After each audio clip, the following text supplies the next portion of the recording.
గజం కేవలం 26,000 రూపాయలతో 165 గజాల భూమి కేవలం 52 లక్షలు మాత్రమే.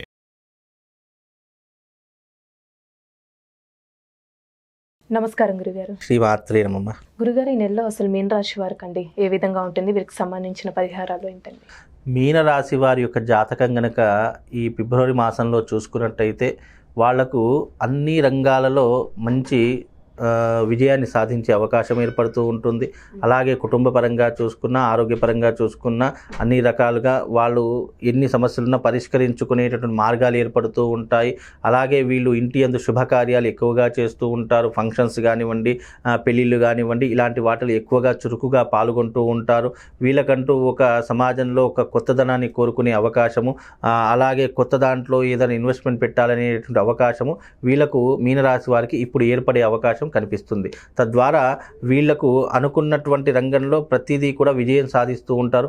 డబ్బుని అధికంగా సంపాదిస్తూ ఉంటారు. అలాగే ఇన్ని రోజులు ఎవరితోనైతే గొడవలు పెట్టుకున్నారో వాళ్ళను మళ్ళీ వాళ్ళ దాంట్లో కలుపుకునే అవకాశము, జరిగిందంతా మర్చిపోయే అవకాశం, మళ్ళీ కలిసికట్టుగా ఉండేటటువంటి అవకాశము ఈ ఫిబ్రవరి మాసంలో ఏర్పడేటటువంటి అవకాశం వాళ్ళ జీవితంలో ఏర్పడబోతుందమ్మా. అలానే వీళ్ళకి ఆర్థికంగా ఏ విధంగా ఉంటుందండి?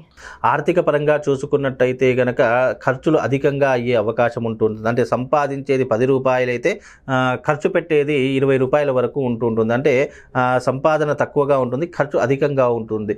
అది ఎందుకు అవుతుందంటే ప్రాపర్టీస్ కొనుక్కోవడం కానివ్వండి, లేదు వివాహాది శుభకార్యాలు చేయడం కానీ, ఇల్లు కొనుక్కోవడం కానీ, ఏదైనా బంగారు ఆభరణాలు కొనుక్కోవడం కానీ, ఇలాంటివి ఏదైనా ఒకటి కొనుగోలు చేస్తున్నాము అంటే తప్పకుండా అప్పు అనేటటువంటిది ఏర్పడుతుంది. అంటే ఒకటి అప్పు చేసి ఇంకోటి తీసుకునేటటువంటి అవకాశాలు ఇప్పుడు ఈ ఫిబ్రవరి మాసంలో వాళ్ళ జీవితంలో ఏర్పడే అవకాశం ఉంటుంది. కనుక 1-10 సార్లు ఆలోచన చేసి మళ్ళీ తీర్చగలిగేటటువంటి స్తోమత ఉండి అప్పు చేసుకుంటే ఇబ్బంది ఏం లేదు అది ఇక్కడ తీసుకొని అక్కడ పెడదామంటే సంపాదించిందంతా వడ్డీలకు లేదంటే వేరే వ్యసనాలకు దేనికి ఒకదానికి ఖర్చు అయిపోతూ ఉంటాయి.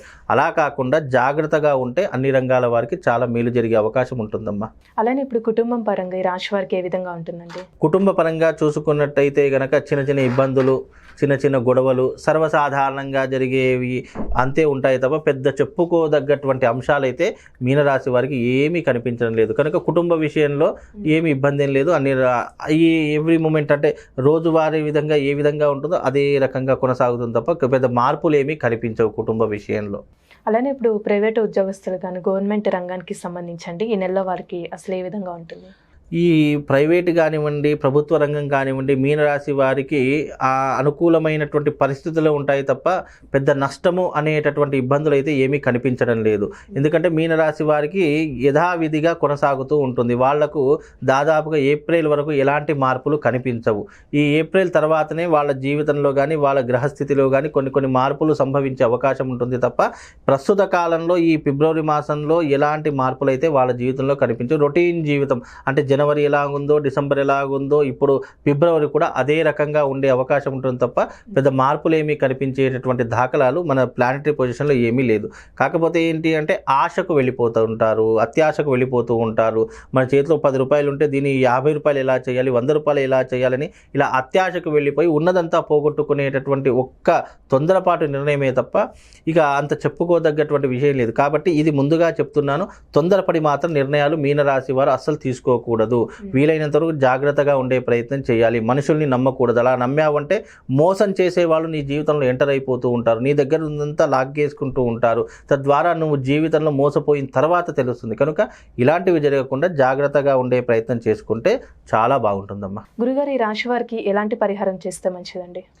ఇప్పుడు ఈ మీనరాశి వారికి కనుక ఏదైనా పరిహారం చేసుకోవాలి, జీవితంలో తీరనటువంటి కష్టాలు ఉన్నాయి, ఇబ్బందులు ఉన్నాయి, లేదంటే ఏదైనా బాధలు ఉన్నాయి అని అనుకుంటే గనక వీళ్ళు శివారాధన చేసుకుంటే గనక అద్భుతమైనటువంటి అవకాశాలు మళ్ళీ చేజిక్కించుకునే అవకాశం ఉంటుంది.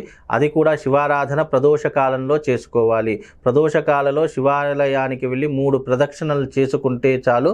వీళ్ళకున్నటువంటి ఈ ఆర్థికపరమైనటువంటి ఇబ్బందులు కానివ్వండి, మానసిక శారీరక ఇబ్బందులు కానివ్వండి, కొంతవరకు ఉపశమనం కలిగే అవకాశము, కొంతవరకు ఆ పరమేశ్వరుడి యొక్క అనుగ్రహంతో ఏదో ఒక మార్గం దొరికేటటువంటి అవకాశం వాళ్ళ జాతకంలో ఏర్పడుతూ ఉంటుంది. ఎందుకంటే ఎంతసేపు దైవారాధన చేసుకోండి, శివాలయానికి వెళ్ళండి, అక్కడికి వెళ్ళండి, ఇక్కడికి వెళ్ళండి అని చెప్పడానికి గల ప్రధానమైనటువంటి కారణం ఏంటి అంటే కొన్ని స్థల ప్రభావం వల్ల మనిషికి రావాల్సినటువంటి ఏవైతే వ్యతిరేకతలు ఉంటాయో, ఏవైతే అపమృత్యు దోషాలు ఉంటాయో, ఏవైతే ఇబ్బందులు ఉంటాయో అవి కొంతవరకు తగ్గిపోయే అవకాశము లేదా వాటిని అధిగమించేటటువంటి శక్తి సామర్థ్యాలు కొన్ని ఆలయాలలో ఉంటుంటాయి. అందుకే శివాలయాలకి ప్రదోష కాలంలో వెళితే ఎన్నో రకాలైనటువంటి ఇబ్బందులు కానివ్వండి, వ్యతిరేకతలు కానివ్వండి, లేదంటే మానసిక శారీరక ఇబ్బందులు కానివ్వండి, వాటన్నిటినీ కూడా తట్టుకునే శక్తి, అలాగే వాటిని అధిగమించేటటువంటి శక్తి ఈ శక్తి ద్వారా కలుగుతుంది. కనుక ఇలాంటి విధానాన్ని వాళ్ళు అలవాటు చేసుకుంటే గనక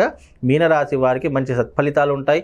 జీవితంలో ఏదైనా రాబోయే విపత్తులున్నా, గండాలున్నా, ఆపదలున్నా అవన్నిటిని కూడా తప్పించుకునేటటువంటి అవకాశము ఈ శివారాధన వల్ల వాళ్ళ జీవితంలో కలుగుతుంది. కనుక మీరు మీనరాశి వారు ఎవరైనా ఉంటే ఒకసారి శివాలయానికి, అంటే ప్రతిరోజు ప్రదోష వేళలో శివాలయానికి వెళ్ళేసానండి. మీరు టైంపాస్గా వెళ్తారా, లేదంటే భగవంతుని మీద భక్తితో వెళ్తారా, ఎలా వెళ్తారో సంబంధం లేదు, కానీ అక్కడికి వెళ్ళి ఒక 10 నిమిషాలు కూర్చునే ప్రయత్నం చేసి శివుడికి నమస్కారం చేసుకొని అక్కడ ప్రశాంతంగా కూర్చోండి. అప్పుడు ఏం చెయ్యాలి అనేటటువంటిది భగవంతుడు మనలోకి వచ్చి ఆ వ్యక్తికి ఏదో ఒక రూపకంగా చెప్పే అవకాశం ఏర్పడుతూ ఉంటుంది. కనుక ఈ రకమైనటువంటి విధానాన్ని అలవాటు చేసుకోండి. తప్పకుండా మీనరాశి వారికి అంతా క్షేమం జరుగుతుంది, శుభం జరుగుతుందమ్మా. చాలా చక్కగా తెలియజేశారు గురుగారు. ధన్యవాదాలు. శ్రీమాత్రే నమః.